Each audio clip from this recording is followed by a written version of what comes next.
Well, yeah, it's been an incredibly exciting ride. I think this whole season, coming into it with really high expectations, a little bit different than kind of the platform that we've been in before. Obviously, our opponents are used to it, quite used to it. Obviously, it was a little bit different for us, just kind of with some of that talk going into the year based on what happened last year.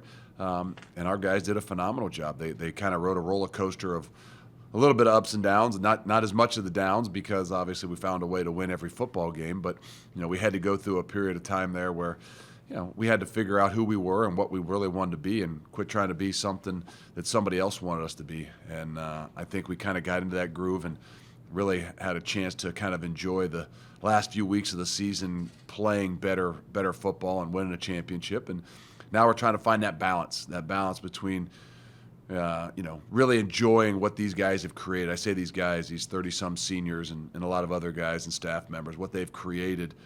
It's really tough, trying to figure out where that balance is. I want them all to enjoy it. I want to enjoy it. But we also know this is an opportunity that doesn't come around every year. And we want to take advantage of that opportunity by doing everything we can and making sure this is about a business. This is about a football game, first and foremost. Hey, Coach, your first question is going to come from Gary Miller from WKRC TV. Gary, go ahead with your question. Hi, Coach. Just describe how big a weapon Alec Pierce is and how you've seen the development, the rapport, the chemistry between he and Desmond as the years gone on. Well, Gary, you say about his development. I think 3 years ago, going into our bowl game, we moved him over to defense and try to make him a linebacker, and so he obviously has gone way beyond what we ever thought probably, and has developed into an incredible wide receiver. I think his connection with Dez, I think really has grown throughout the year. I think early in the year last year, the absence a little bit of Alec Pierce, he had a knee injury right before the season started. I think really kind of hurt Desmond Ridder in a lot of ways because they were just starting to build that chemistry. And really what those guys have done throughout this entire year, I think really has been something that's given us a little bit of a different punch than we've had any of our time in the last 5 years. And I think it's been a different punch for Dez. I mean, just a guy that, he knows he's got an opportunity to those 50-50 balls become a little bit more 60-40, even 70-30, and has done an unbelievable job of creating some true energy for us and giving us a big play weapon on the outside. Coach, your next question is going to come from Chad Brendel. Chad, go ahead with your question. Hi, Coach. You couldn't ask these things back and since. Go ahead. I'm sorry, Chad. Go ahead.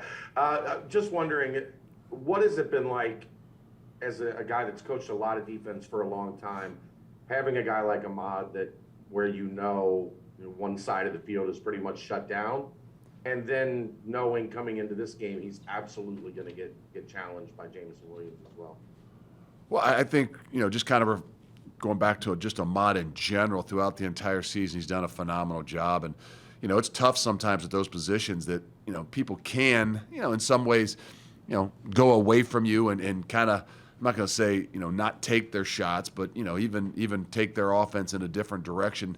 I think we saw that a bit this year, and it was frustrating for Ahmad. And I give him a lot of credit that, he didn't, get out of characteristics, start doing things outside of what we expect him to do in order to try to make plays and try to create things, because at times he was left alone. But I would say the maturity of where he's come in the last couple of years has really shown, I think this year in particular, because of that. And then when they do come back at him, it's usually only really big situations and a lot of times in the red zone. And so he's grown up a lot, not just as a football player, but in his whole mindset of how he has to go about the game.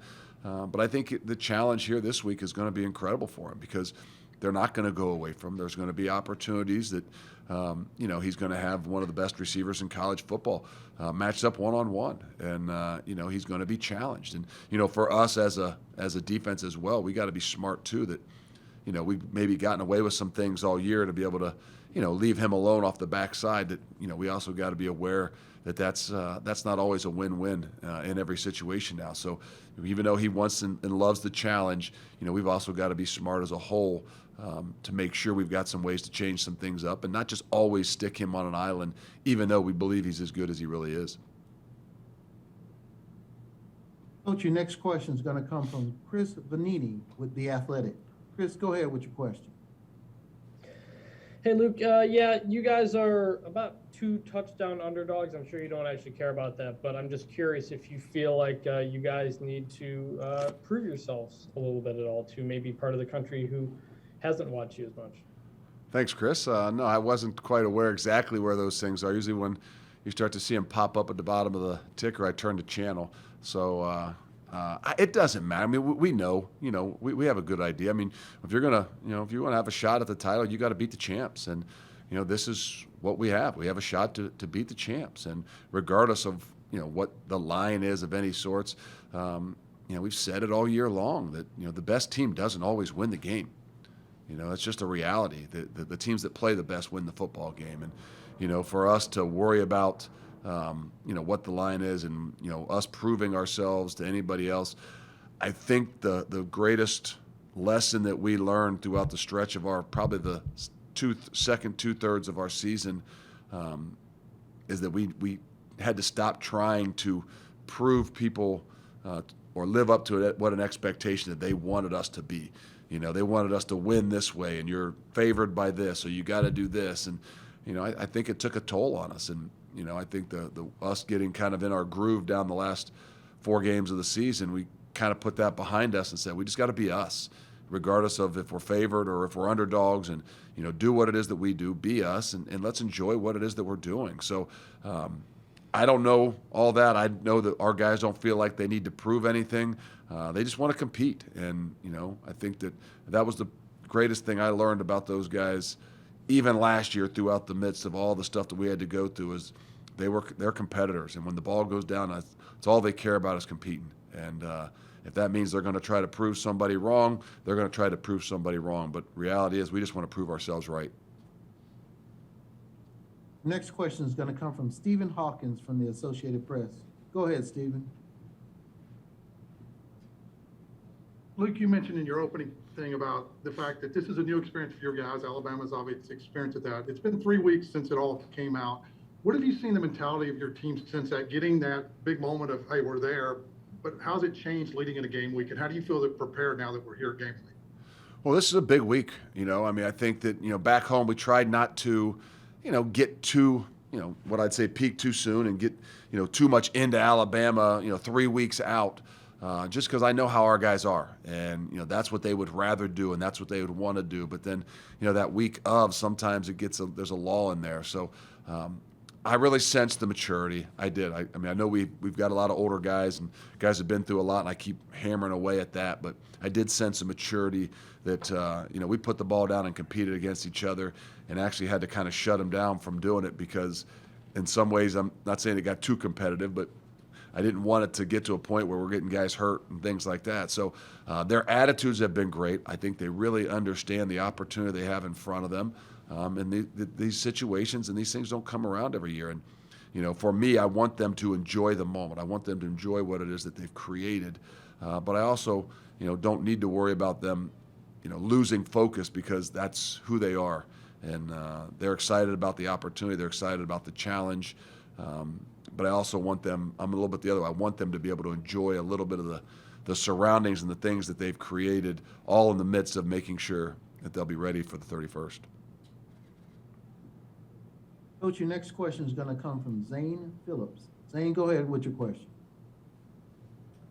Happy holidays, Coach Fickell. Well, thanks, Zane. Appreciate you too. So there are no secrets at this point in the process, but there's still insights to be gained. Because football is an extremely finite universe, you've played with and coached with and with people who have found their way into the orbit of Coach Saban.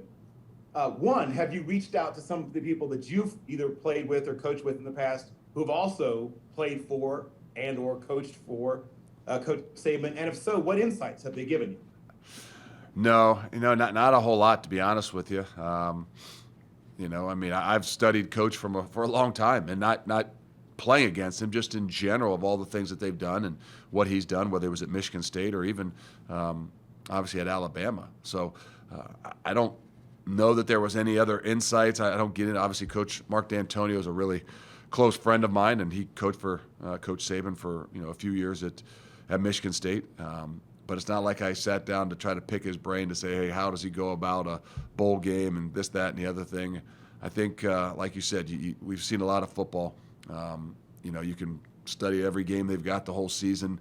I've watched them play for years and years and years, and you're going to get some things that are a little bit different. But I think sometimes we can do a little bit too much, and then you start to get yourself into that frenzy where you can't really be yourself. You can't focus upon yourself and the things that you got to do, because maybe you're ultimately overly worried about all the different things that you have no idea exactly what it is that they could do, but you're trying to speculate. So, you kind of close down a little bit more and try to assume the things that you would assume, and just know that there are going to be adjustments to be made. Obviously, great coaches are going to do some different things, especially with a 3-week break. And I think one of the big things about this game in general, bowl games in particular, playoffs, more than anyone, I think that the ability to make those adjustments from the first quarter, the first drive or so, into that second half is where, to me, the real part of the game and the kind of the game within the game, I think will be. Coach, your next question is going to come from Mike Rodak from AL.com. Mike, go ahead with your question. With COVID having impacted sports as much as it has the last couple of weeks, just where does your team stand as far as any players or coaches that might have been impacted, and just what extra steps are you taking this week in Dallas? We've all been impacted. We know that it's out there, so that's about all I worry about. We all have our things that we've got to overcome. We've got a lot of other colds. We've got a lot of other flus and things we've missed throughout the season, and so we know we got to be smart about what it is that we're doing, and we're not going to dwell upon those things, because sometimes I think those things hold us up more than anything. They take our energy. They get us into a different frame of mind. We've got a very mature group that understands what they're here to do, and understands that means they're going to have to have some sacrifices that maybe they wouldn't do on a normal, so to speak, 6-day bowl trip or 5-day bowl trip where they could go out and do some things. So we'll be smart about who we're around. We'll be smart about where we're going. But we're going to be us, and we're going to continue to do what it is that we've done all year. And we found a way for it to work for us. Coach, your next question is going to come from Brandon Seho from WLWT-TV. Brandon, go ahead. Hey, Luke, I was just curious, what is your message to your team this week when you guys get there and you start to go to work? I know you're very routine-driven, want to treat every game the same, but do you want them to embrace that this is, the biggest moment in program history, or you not want them to think about it like that? No, I think those are some of those things that you understand. And, not that we, got to get rid of the elephant that's in the room. We all understand the opportunities we have in front of us. That's what I keep harping upon, the mature group that we've got. And I think that group really takes a lot of that off of the coaching staff, and me in particular, because the ones you worry about are the younger guys. And that locker room is so well handled with leadership that those guys do a phenomenal job. We've got our messages and the things that we've got to do. In some ways, I've got to make sure they, as well as myself, enjoy this opportunity in this moment. And if you're a competitor and you love the challenges, then you do. Not just because it's the playoffs, but also because you're playing the champs. And so I think there is a balance there. I know for the most part in our group, I think I'll continue to remind them to enjoy the process, to enjoy what it is that they've created. They know what we're here for. They're a very business-like group of guys. I say that more often about the enjoyment of it and recognizing your surroundings because of what they've created, because I need to remind myself as much as anybody. And so I think that they found a way to have a good balance. We just got to continue it throughout this entire week. Coach, we got 3 questions to close you out. Your next one is going to come from James Hill. James, go ahead with your question. Coach Fickell, I hope you and the guys and the Bearcats nation are well. It's James Hill with BNC Sports. You've been a part of 2 national championships before, and now you're back with a quality Bearcats football team. Talk about this Cotton Bowl and how special it can be, and again, going in and getting the job done. Well, thanks, James. I appreciate it. And this is my actual first Cotton Bowl. I played here, obviously, in the national championship in 2014, but I don't know that it was legitimate, the Cotton Bowl. And obviously, you know, it was a little bit different. I think you come in for two days or whatever it is. So, you know, I want these guys to experience all. I know that it's going to be a little bit different with some of the things that we are not able to do maybe because of, you know, the situation. But the reality is that, you know, that they've worked their tails off for this. They've put themselves in a position. They've been challenged all year. They stepped up to the challenge all year in everything that we've been asked to do. Like all teams, it's not always the prettiest. But I think the key in all the things that we're doing is we got to not forget who we are. You know, we got to continue to be us. And, you know, that's where we can't allow some of the other stuff to overwhelm us with, you know, all the different things that might be going on. So in some ways, you know, the ability to, you know, to be, not say a little smaller, but a little bit more business-like just because of the surroundings and the situation, I think can also be a good thing for us to allow our guys to, you know, to enjoy each other for the last, what I would say, guaranteed opportunity to do what it is that they love to do together. And, you know, we always say it's the last guaranteed one. You take care of your business, and there can be more. But I think for the most part, our guys understand that. I think last year's bowl game gives us an opportunity to understand the magnitude of you know, the teams that you're playing, a team that we're playing. So I think all those things added together, I think our guys are, you know, really excited and embracing the opportunity and the challenge that's ahead of us. Coach, your next question is going to be a follow-up from Chris Vaniti. Chris, go ahead with your question. Yeah, you kind of touched on it earlier, but the idea that if a team can't play due to COVID, they have to forfeit, and it's essentially the same for the championship game. Does that just kind of ramp up how important it is that everybody is careful with what they do? Everything's important, Chris. I mean, everything that we do is important. You know, guys get hurt. Guys, you know, we're going to go out there and practice tomorrow, and, you know, we're not going to not hit each other and not touch each other because we don't want a guy to hurt his ankle or knee. So I think we all understand the issues that surround us, the magnitude of what opportunities that we have, and I can promise that we're going to not let anything stand in our way. Coach, your final question is going to come from Ken Capps from the Football Writers Association of America. Ken, go ahead with your question. Coach, welcome to North Texas. And you do have this great mature group. What do you think they should be telling the younger guys that may get a little wide-eyed and just be happy to be here? What do we say at times? You know, close your mouth, open your ears, and follow. I think we might say in a little different way sometimes, but I think that's what they've really have told them.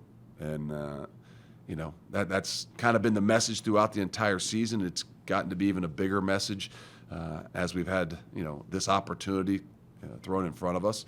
And, you know, the good fortunes of not having a ton of young guys that might be starting on offense and defense, but are key members of our team. Those guys have done a phenomenal job at being an example too. And I think that's more than anything is, you know, I always say Desmond Ritter and Joel DeBlanco and Majay Sanders and Darian Beavers and Alec. I mean, all those guys, they do a great job of making sure that, you know, they don't just, even though they're gone and out of here, they don't just let those young guys kind of coast off on their own. They know that since the time they've walked in, we've always said that your leadership is measured on how you leave the place. And if you leave it in a better place and the leaders behind you are better than you were, then that means you did a phenomenal job. So they take pride in not just leading themselves and just the guys that, you know, might be the starters around them, but in leading that whole entire locker room. And, you know, I think our younger guys, I'm not saying they always understand to shut their mouth and open their ears and follow, but I think what we've been through this entire season, they've learned in a good way. Coach, we're actually going to close with a follow-up from Gary Miller. Gary, go ahead.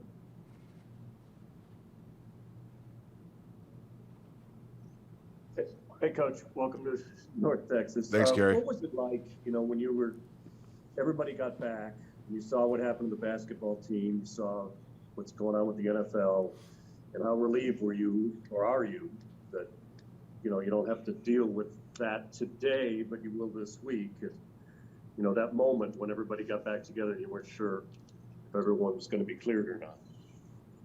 I'm not exactly sure what you mean. I'm not sure exactly what happened with the basketball team, but I know this, that our guys know what's at stake, and we all know that we have to make sacrifices when things are really important to you. And there's a lot of sacrifices that have been made throughout this entire season. There'll be a lot more sacrifices that had to be made in the last couple of weeks, and even this week. And if, you know, God forsake, to go forward, there'll be more sacrifices to be made. But we understand that. We don't live our lives in fear, but we also aren't ignorant. So we're smart about what we're doing. We know we've got a task in front of us, and we're not going to allow anything to stand in our way. Medical Properties Trust, at the very heart of healthcare.